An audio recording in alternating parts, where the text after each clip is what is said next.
Welcome back to the Dr. Jonette Show, and welcome to episode 4 of my interviews with an extraordinary centenarian, my stepmom, Esther Claridge. In today's interview, we are celebrating motherhood. We are celebrating mothers. We are celebrating new life, new beginnings.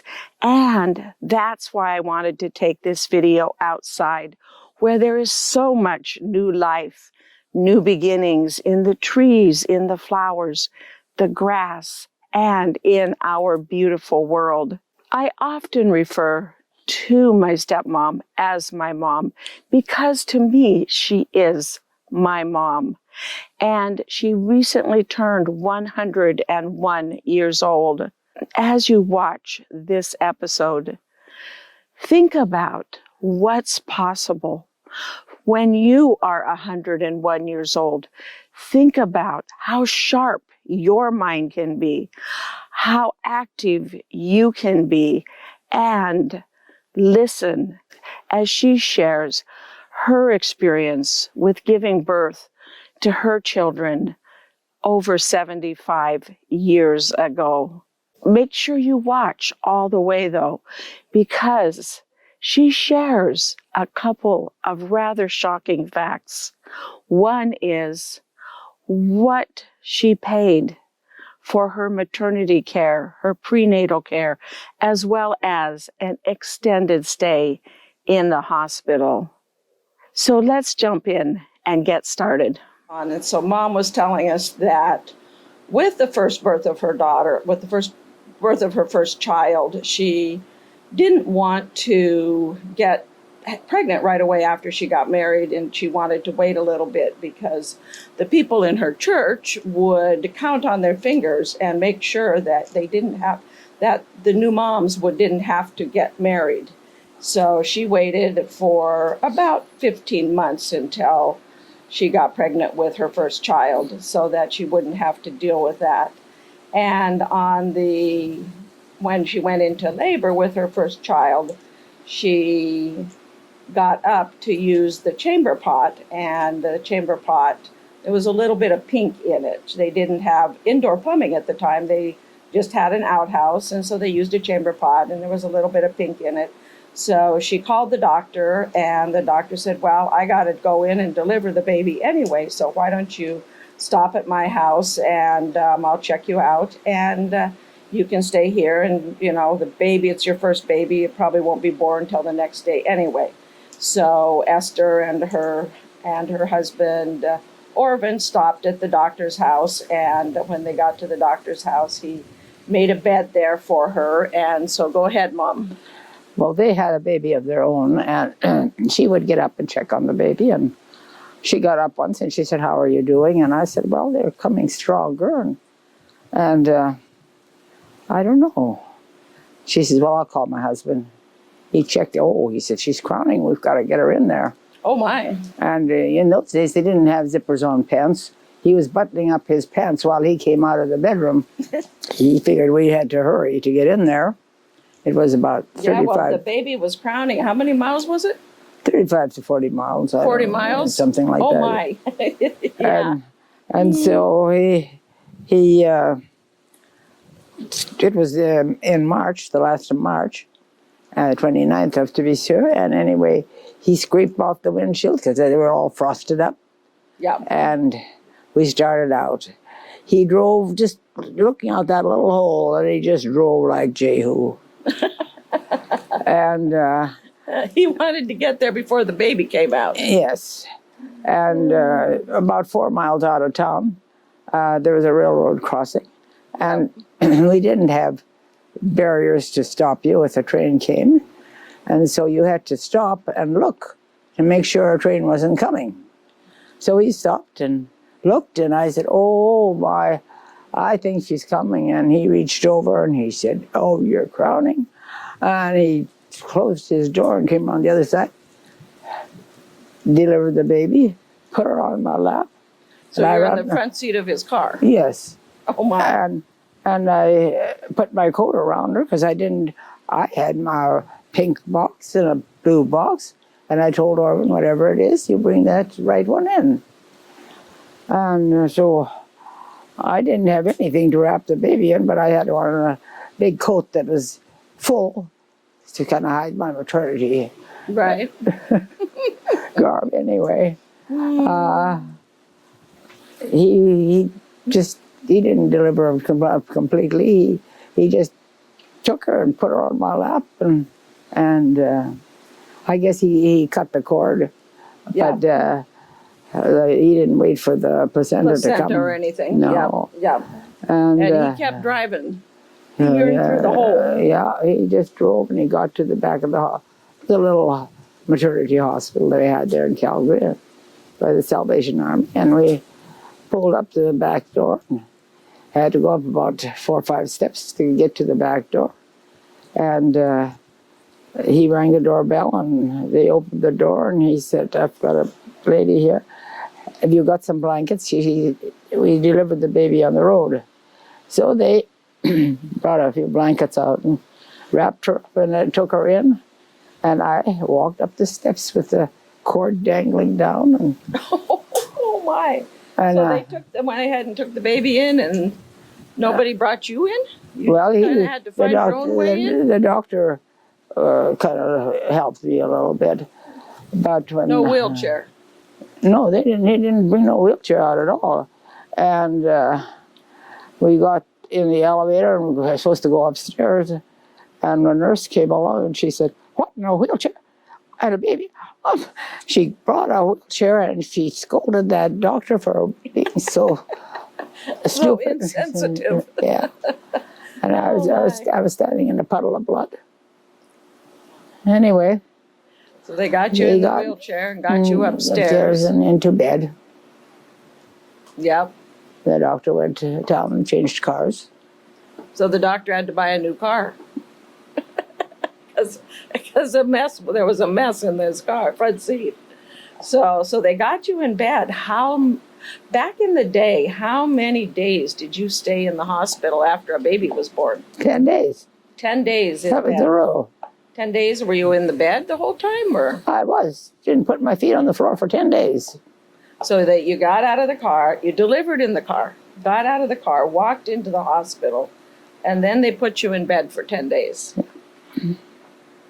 Now, did they put the baby in the nursery, or did the baby stay with you, or? Well, they had a nursery there, and they put her in there. Yeah. Bring her out when they needed to. Yep. So, all went well. 10 days later, I was discharged, went home, all went well. Oh, okay.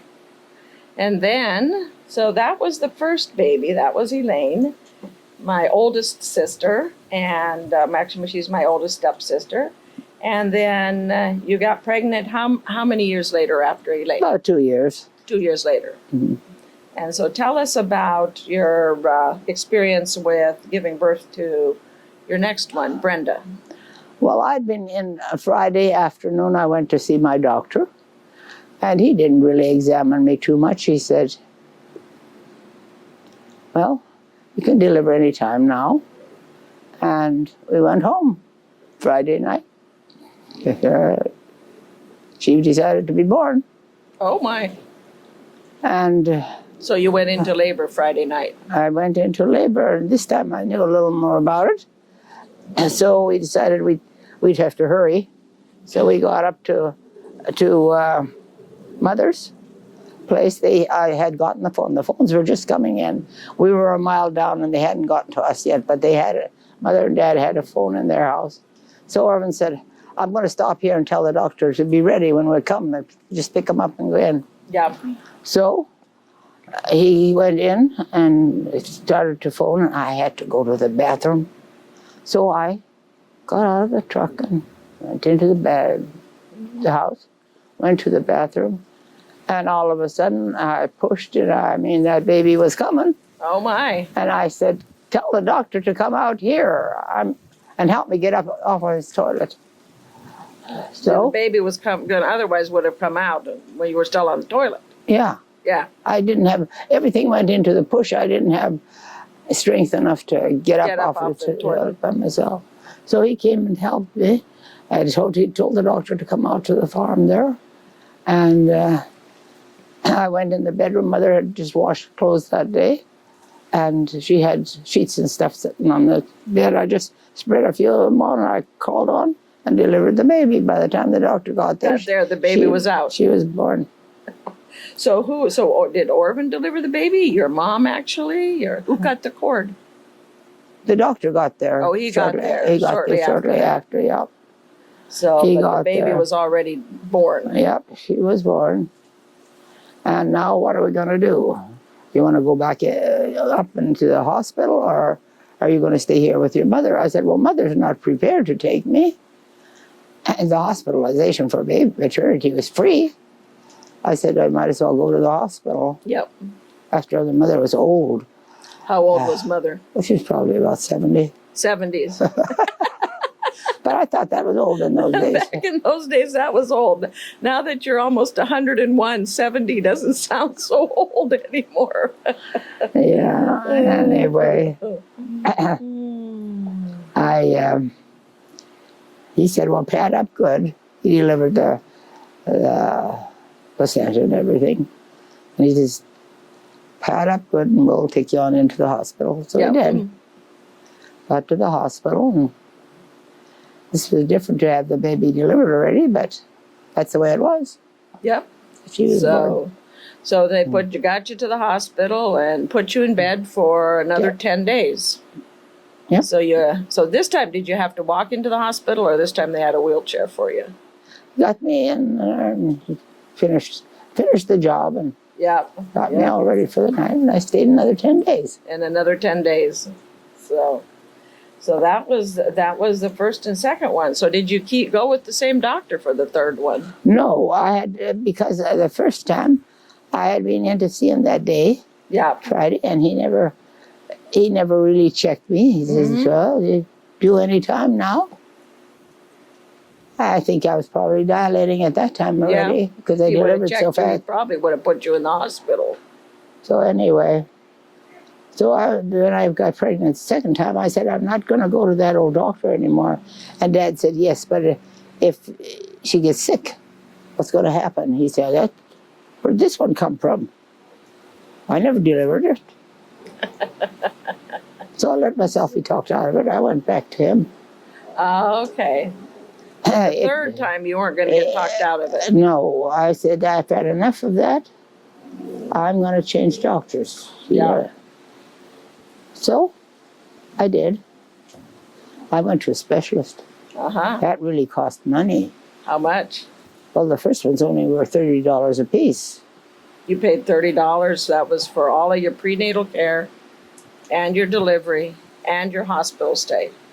Was $30. $30. So when I went to the specialist, it was $90. 3 times more expensive. Yeah. Wow. And but I was. But you were frustrated with that first doctor and wanted a specialist. I said, I'm going to somebody knows what he's doing, and so we went in on. I believe it was Wednesday. We went in, and we went to him, and he said, "Well, when do you want to have it?" I said, "When am I going to have it?" He says, "Anytime you want. Yeah. You're at the place where you can set your date for you." I said, "Well, I don't want to have a little preemie." And he said, "You're ready to deliver?" He says, "How about Thursday?" Okay. So I said, "If you're sure, yeah, it'll be all right." Yeah. So he said, "Thursday, if you've got some shopping to do, do it. But be at the hospital by 12 o'clock. Yep. I want you registered at the hospital by 12. Yeah. Well, it was a few minutes after 12. They had me in there. They had a big room. There were 6 of us women in there. Oh, wow. And one woman was howling, and he poked his head in, and I thought he was talking to me, and he said, "Is that you?" And I said, "Yeah, I made it." He says, what you hollering about?" And I said, "It wasn't you hollering." I said, "That wasn't me." And he came over and he said, how are the pains? And I said, "Oh, about every 10 minutes. And he said, "Well, I've got a few other women in here." He said, "I'll make a few rounds and then I'll check back. He checked back, and the same thing. So he said, I'm going to go home. I live right next door to the hospital. So when you're ready, let the nurses know. They'll call me right away. Yep. So they called him. They could put me in delivery, and they went to scrub up. They gave me something that kind of made me a little bit dumb. I just really wasn't thinking right. I mean, I just... So they gave you a little something to take the edge off of the labor pains. Yeah. I don't know what it was. Right. Anyway. So you were... So how long after he went home did they take you in to deliver? And he barely closed the door, and I started to... Oh, okay. So they took me into the delivery room and put me in there. And they called him, and they went in and scrubbed. Right, so you were in delivery all by yourself. I was in delivery all by myself, and I was laying there, and I was getting these cramps. All of a sudden, the door opened, and the doctor stepped in, and he said, "What? A baby half-born and not a nurse in sight?" Oh, so the baby was half out. I woke up in a hurry. Oh, my. And he got there, and he grabbed him. Next thing I knew, he was holding him up by the feet to give him a pat on the butt. And he hollered. He said, "That's not the way you treat a kid." You told the doctor that was not the way to treat a kid. I don't know whether I told him, but that's what I thought. That's what you thought. That's not the way to treat a baby. Anyway, then he went out there and he really gave it to those nurses. He said, he said he didn't even get his coat off at home. And when the phone rang, and he said, I came right over. And when I opened the door, there was a baby half-born and not a nurse in sight. Wow. Wow. And he scolded a bit, and then he said, well, I've never seen any deliver that fast before in my life. Yeah. So, that was him. So that was your 3 children. All of them were fast. Yep. Yeah. So you told me that was it this doctor that said with somebody that had such easy deliveries that you should have a... No, that was when they took me in, and Orvin sat in the back seat holding her, and I sat all bundled up in the front seat with the doctor. And he said to Orvin, the way she shells them out, you ought to have a dozen. And Orvin says, we'll do it if you'll educate them. If you'll pay for their education. Well, he wouldn't do that. Yeah. But you had 3, so yeah. Well, that's such a great story. I wanted to have you share it with us. What a great interview. Thank you, Mom, for sharing that piece of your life. It's fascinating and reminds us all of the importance of being a mom, of being a parent, and of celebrating the moments of our life. Thank you all for clicking that like button and subscribing. When you go to my website, growwithdrjonette.com, you will be able to explore my 6 pillars. These are pillars that I grew up with, that we lived as a family and also as a community. These are pillars for longevity. These are pillars that will help you or show you how you can be as sharp, healthy, and engaged as this beautiful woman you just saw sharing her life in this video. Thank you for watching, and we'll see you next time on the Dr. Jonette channel.